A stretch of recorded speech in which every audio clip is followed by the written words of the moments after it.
같이 말씀 보도록 하겠습니다. 민수기 18장 1절에서 7절 말씀입니다.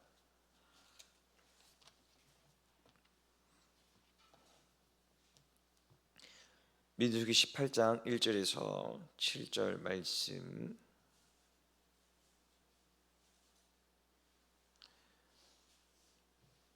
합독하도록 하겠습니다. 민수기 18장 1절에서 7절 말씀입니다.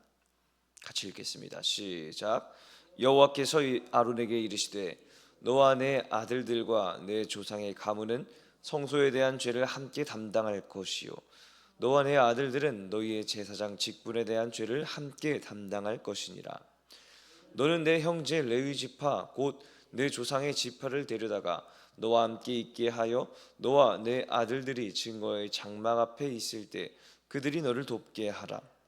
레위인은 내 직무와 장막의 모든 직무를 지키려니와 성소의 기구와 제단에는 가까이 하지 못하리니 두렵건대 그들과 너희가 죽을까 하노라. 레위인은 너와 합동하여 장막의 모든 일과 회막의 직무를 다할 것이요 다른 사람은 너희에게 가까이 하지 못할 것이니라. 이와 같이 너희는 성소의 직무와 제단의 직무를 다하라. 그리하면 여호와의 진노가 다시는 이스라엘 자손에게 미치지 아니하리라.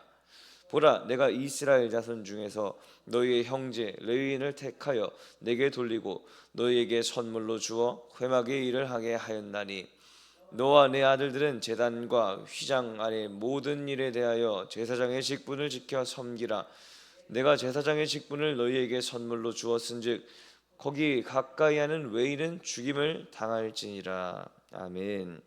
자, 오늘은 민수기 18장 1절에서 7절 말씀을 통해서 하나님의 뜻은 믿음으로 바라봐야 한다라는 제목으로 함께 말씀 나누도록 하겠습니다.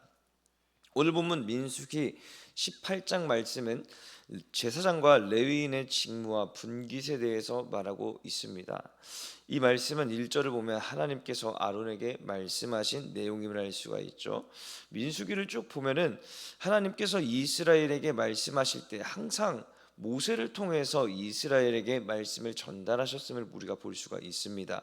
그러나 오늘 본문인 민수기 18장 말씀은 1절 말씀을 통해서 하나님께서 아론에게 직접적으로 말씀하시는 것을 볼 수가 있습니다. 그 이후에는 17장의 내용이 있었기 때문이죠.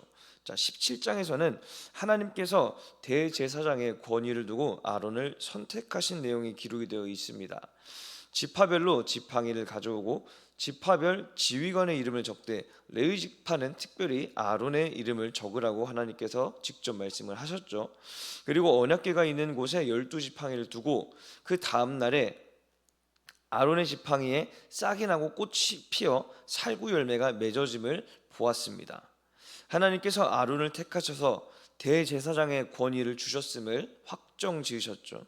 이에 오늘 본문 1절에서 아론에게 직접적으로 제사장과 레위의 직무를 말씀하시고 있는 것입니다.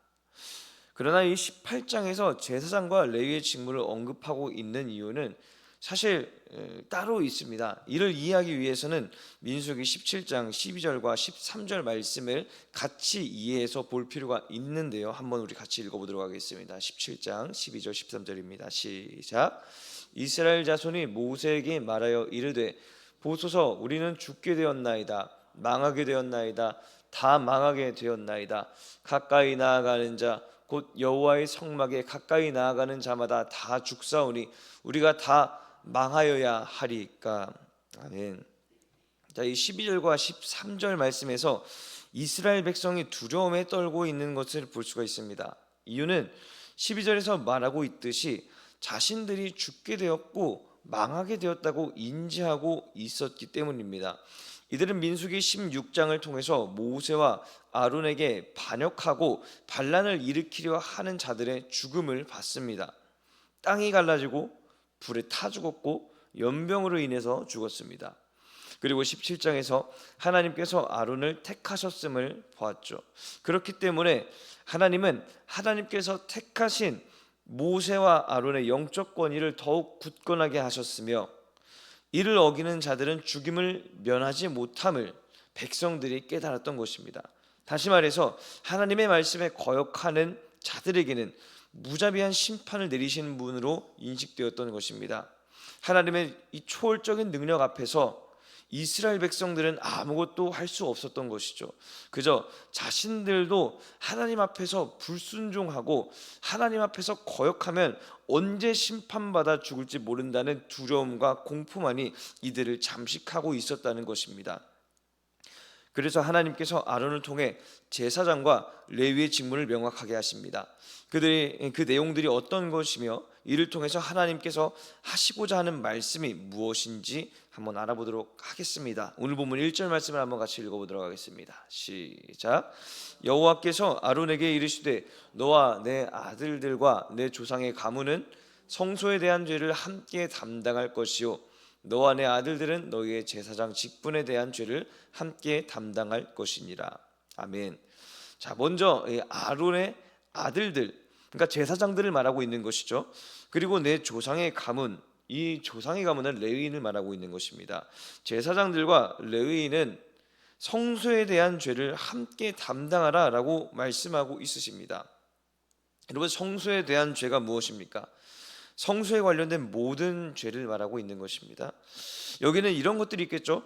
제사장 또는 레위인 이외의 사람들이 성소에 접근했을 때, 또는 성물을 함부로 만지려고 했을 때, 또는 하나님께 드리는 제사를 불성실하게 이행했을 때 등을 말합니다. 이때 제사장들과 레위인은 이에 따른 책임을 지라고 말씀하십니다. 다시 말하자면 자신들에게 주어진 성소의 직무를 성실하고 책임감 있게 수행하되 그 이외의 사람들이 성소에 접근하거나 성물을 만지려고 하고 또는 제사를 방해하려고 한다면 최선을 다해서 그 행위를 막으라고 말씀하신 것입니다. 이 말이 결코 다른 이스라엘 백성들이 하나님께 나오지 못하도록 막는다는 의미는 아닙니다. 하나님의 거룩성을 침해하는 행위를 할 경우에 그에 따른 책임을 지게 할 것이라는 하나님의 경고인 것이죠. 다시 말하자면 이런 행동을 하지 말라, 그러면 죽지 않을 것이다 라는 것을 말씀하고 있으신 것입니다. 왜냐하면 지금 이스라엘은 죽음에 대한 두려움과 공포에 휩싸여 있기 때문입니다. 그렇기 때문에 지금 자신들이 무엇을 해야 할지, 어떻게 행동해야 할지도 모른 채 잘못 행동하면 죽을 것이라는 생각이 그 마음을 지배하고 있었다는 것이죠. 이에 하나님께서 기준을 정해주시는 것입니다. 이것은 하지 말라, 그러면 내가 살 것이다 라고 말입니다. 2절에서 4절까지 말씀은 레위인에 대해서 말하는 것인데, 레위인은 제사장을 돕는 자들로서 언급이 되고 있습니다. 이 말씀을 통해서 레위인은 제사장이 그들의 사역을 함에 있어서 절대로 분리될 수 없는 존재임을 규명함과 동시에 레위인과 제사장 사이에는 분명한 질서가 있어서 레위인은 반드시 제사장 말에 순종해야 할 것을 드러내고 있습니다. 또한 레위인과 그 외에 이스라엘 백성들 사이에서도 분명한 질서가 있어서 오직 레위인만이 제사장을 도울 수 있음을, 그리고 레위인 이외에 다른 이스라엘 백성들이 이 성막으로 접근해서 제사장을 돕는 것을 허용하지 않음을 말씀하고 있는 것입니다. 그리고 5절 말씀을 하시는데 이를 통해서 앞서서 말씀하셨던 것들을 정리하시는 것을 볼 수가 있습니다. 한번 5절 말씀을 같이 읽어보도록 하겠습니다. 시작. 이와 같이 너희는 성소의 직무와 제단의 직무를 다하라. 그리하면 여호와의 진노가 다시는 이스라엘 자손에게 미치지 아니하리라. 아멘. 자, 5절 말씀의 포인트는 이것입니다. 직무를 다하면 여호와의 진노는 이스라엘 자손에게 미치지 아니하리라. 죽음 앞에서 두려워하는 이스라엘 백성들에게 너희가 이를 행하면 죽지 않을 것이다 라고 기준을 정해주신 것입니다. 그 기준은 이렇습니다. 첫 번째, 제사장들과 레위인들은 자신의 직무를 온전히 다하라. 두 번째, 이스라엘은 제사장과 레위인의 권위를 침해하지 말라. 이 두 가지를 지키면 너희는 죽지 않을 것이다 라고 말씀하시는 것이죠. 이 말씀을 통해서 우리는 무엇을 알 수가 있습니까? 하나님께서 말씀하시는 이 심판은 심판의 목적이 있지 않다는 것입니다. 이렇게 하면 너희는 죽을 것이다, 이렇게 하면 너희에게 진노가 미칠 것이다 라고 말씀하시는 것은 그렇게 행하지 말라는 것에 하나님의 뜻이 있으시다는 것이죠. 영적 체계가 잡혀서 무엇을 해야 하는지, 무엇을 하지 말아야 하는지를 밝히기 위함인 것입니다. 여러분, 하나님은 심판의 하나님이 아니라 구원의 하나님이십니다. 죽음으로 인도하시는 분이 아니시라 생명으로 인도하시는 분이십니다. 하나님의 자녀라면 그런 하나님의 마음을 알아차릴 수가 있어야 하죠. 그렇지 않으면 우리가 생각하는 하나님의 의도는 이스라엘 백성들이 생각하는 것처럼 심판하시는 하나님, 죽이시는 하나님으로 변질될 수밖에 없습니다. 이 말씀을 기억하시고 우리를 향하신 하나님의 선한 의도를 우리가 깨달아 알아야 되는 줄 믿습니다. 그 축복 가운데 거하시는 저 여러분 되시기를 주님의 이름으로 축복합니다. 이어서 우리 6절과 7절 말씀을 한번 같이 보도록 하겠습니다. 본문 6절 말씀 먼저 같이 보도록 하겠습니다. 시작. 보라, 내가 이스라엘 자손 중에서 너희의 형제 레위인을 택하여 내게 돌리고 너희에게 선물로 주어 회막의 일을 하게 하였나니 너와 내 아들들은 제단과 휘장 안의 모든 일에 대하여 제사장의 직분을 지켜 섬기라. 내가 제사장의 직분을 너희에게 선물로 주었은즉 거기 가까이 하는 외인은 죽임을 당할지니라. 아멘. 6절 말씀을 보면은 하나님께서 이스라엘 자손 중에서 레위인을 택하셨으며 이 레위인을 제사장들에게 선물로 주어서 회막 일을 담당하게 하셨다고 말합니다. 제사장에게 있어서 사역을 감당할 동역자를 선물로 준 것이죠. 7절에서는 제사장 직분은 하나님께서 주신 선물임을 말씀하고 있으십니다. 제사장 자신이 감당할 사역을 하나님께서는 선물로 주셨다는 것을 의미하죠. 이 두 절에서 기록된 공통된 단어가 있죠. 바로 선물이라는 단어입니다. 하나님께서 선물이라는 이 표현으로 6절과 7절 말씀을 전개하고 있으시죠. 여러분, 선물이라는 것이 무엇입니까? 선물은 반드시 조건이 있어야 됩니다. 선물을 주는 사람이 있어야 되고 그 선물을 받는 사람이 있어야 됩니다. 주는 사람만 있을 수 없으며 받는 사람만 있을 수는 없습니다. 반드시 주고받는 사람이 있어야 되는 것이죠. 다른 조건은 선물이라는 것은 반드시 주는 사람의 소유여야 합니다. 주는 사람의 소유가 아니면은 주다라는 말이 성립이 될 수가 없습니다. 자신이 가지고 있는 어떤 것을 전달하는 것이 선물인 것이죠. 그러면 하나님께서 선물을 주셨다는 것, 이것은 무엇을 뜻합니까? 하나님께서 하나님의 것을 우리에게 주셨다는 것을 말하는 것입니다. 이것을 우리는 뭐라고 말합니까? 은혜를 주셨다라고 말하죠. 우리가 가지고 있지 않고 가질 수도 없는 것이지만 하나님께서 하나님의 주권으로 은혜를 베푸사 우리가 가질 수 있게 하시고 감당할 수 있게 하셨다는 것이라는 것입니다. 이 말씀을 통해서 우리가 무엇을 알 수 있습니까?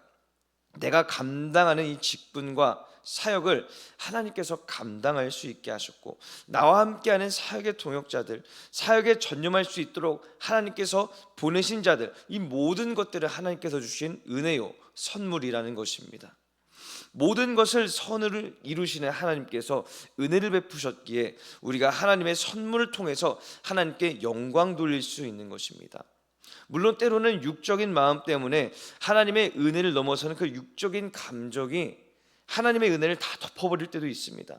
불평과 불만이 나올 때도 있죠. 그러나 우리는 늘 우리가 처한 상황과 환경 속에서 주어진 은혜, 주어진 선물에 감사할 수 있어야 합니다.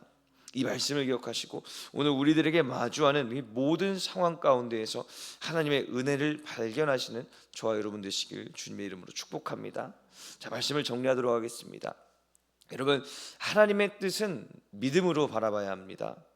하나님께서 정하신 규율, 이것을 하면 정녕 내가 죽으리라, 너희는 진노를 면치 못하리라 하는 그 말씀은 절대 그 사망이 목적이 아니라 생명이 목적임을 우리는 알아야 합니다. 우리를 사망의 길로 인도하기를 원하지 않으시는 분이십니다. 우리를 구원하시고 살리시고 생명의 길로 인도하시는 하나님임을 우리는 깨달아 알아야 합니다. 그리고 우리가 감당하는 사명, 우리가 함께 헤쳐나가는 이 동역자들은 하나님께서 주신 선물임을 우리가 알아야 합니다. 때로는 우리가 감당하기 버겁다고 생각될지라도, 때로는 육적인 마음 가운데 이 모든 것들을 버리고 싶은 생각이 들지라도 우리에게 선물로 주시며 은혜를 베푸신 하나님이심을 우리가 깨달아 알아야 됩니다. 이 모든 상황과 이 모든 환경을 통하여서 하나님께서는 선을 이루기를 원하시고, 그를 통하여서 하나님은 영광받기를 원하시는 분이심을 우리는 깨달아 알아야 합니다. 이것을 통하여서 주여 오늘도 우리에게 은혜를 베풀어 주심에 감사합니다. 오늘도 내가 하나님의 길을 걸어가는 하나님의 자녀로서 하나님의 뜻을 믿음으로 바라볼 수 있는 그 믿음의 시선을 허락하여 주시옵소서. 기도하며 나아가신 저와 여러분 되시기를 축복합니다. 우리 같이 공동기도문 선포하겠습니다. 공동기도문 같이 선포하며 우리 기도하며 나가겠습니다. 시작. 생명의 주님, 우리에게 말씀을 허락하시고 믿음을 주셔서 감사합니다. 세상의 관점이 아닌 믿음의 관점으로 바라보며 하나님의 계획 안에서 이해하게 하여 주시고, 변질된 마음이 아닌 온전한 마음으로 하나님의 선하신 의도를 받아들이는 은혜를 베풀어 주시옵소서. 우리에게 허락된 하나님의 사역을 통해 하나님께서 은혜 베푸셨음을 깨닫게 하시고, 그 은혜를 통해 항상 기쁨으로 받아 누리는 그리스도인들 되게 하여 주시옵소서. 예수님의 이름으로 기도드립니다. 아멘.